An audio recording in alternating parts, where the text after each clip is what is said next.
Now, some of the possible weaknesses with a driver with a high D type of personalities, we need to understand the very first basic fear that they have is to be taken advantage of.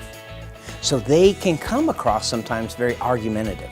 They can come across as seeming like they're very competitive, which they are by nature. They're extremely competitive. Someone has to win, someone has to lose. They have a tendency sometimes of overstepping their authority. If no one steps up to be in charge, they're going to step up and be in charge. They attempt to do way too much sometimes. They take way too much up on their plate, but once they've committed to it, they make sure they get it done. Now, one of the things that drives some people crazy is they can be extremely impatient. They don't want to wait on people. They don't want to make for the cycle of success to come through. They want it done now because they're drivers, they're doers, they get stuff done. But obviously, there are sometimes a couple weaknesses that come about that. So we have to be careful with some of these weaknesses as it pertains to the driver. Now, when it comes to possible weaknesses with a high I, those expressive influencer type people, we need to understand their biggest and greatest fear is that fear of rejection. They want to be liked. They do everything to make sure that you like them, like what they're doing, like their contribution to a team. They're much more concerned with their popularity and their social dimension than they are on tangible results. So we have to be very careful when they contribute as a team member because they're not very good with that detail. They don't have a lot of attention to detail. They overuse sometimes gestures and facial expressions in trying to communicate. Instead of letting the facts speak for themselves, sometimes they want to put the emotion, the gut emotion into what's going on. They definitely have a tendency to want to talk more than they listen. So we have to make sure that other people are getting the ability to communicate their ideas and their contributions as well. And so the high I needs to tone it down just a little bit to make sure that everybody feels part of the contribution of a team. Now, I know it's hard to believe, but even the S's have some weaknesses. Their greatest fear is the loss of security or stability. They don't like the idea that something might change, and they're very, very resistant to that change. It takes them a long time to adjust to change and make decisions. They want to think about it, mull it over, really kind of make sure that things are done correctly, consider all aspects of it before there actually is some change.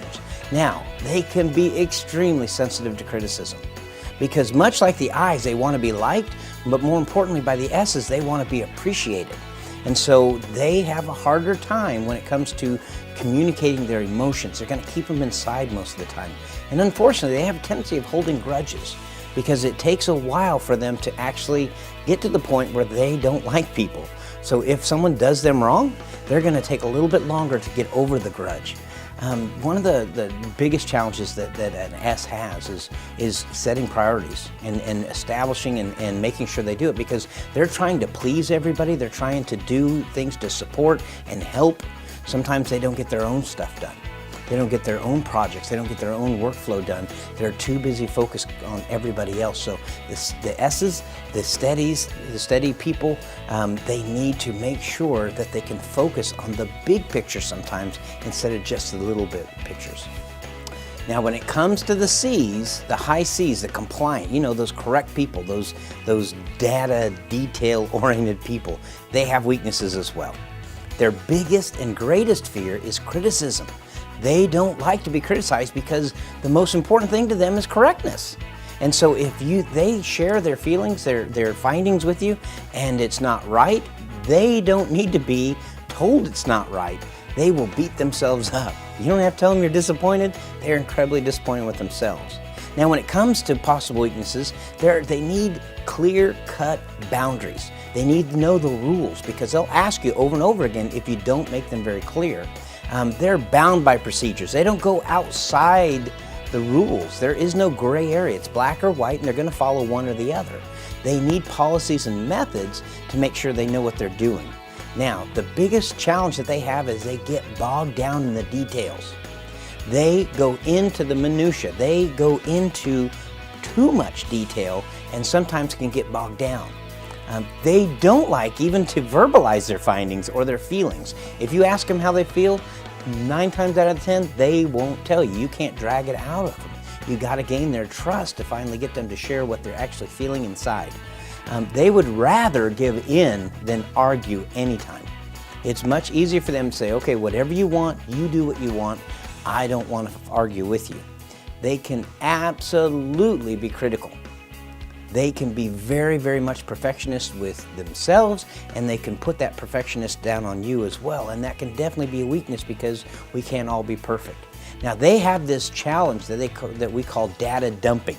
You know, that's that thing that happens if this is enough information, they'll give you that much. If that gets enough information, they'll dump that much on you. They'll dump so much information on you that they cause what we call analysis paralysis, meaning we can't even make a decision. There's so much that they talk about, so much detail they go into, we can't even make a decision because now we have too much to consider. So one of the things that they need to be concerned about, and one of the weaknesses they need to overcome, is be clear and concise and to the point. Don't go too much into the detail, too much into minutia.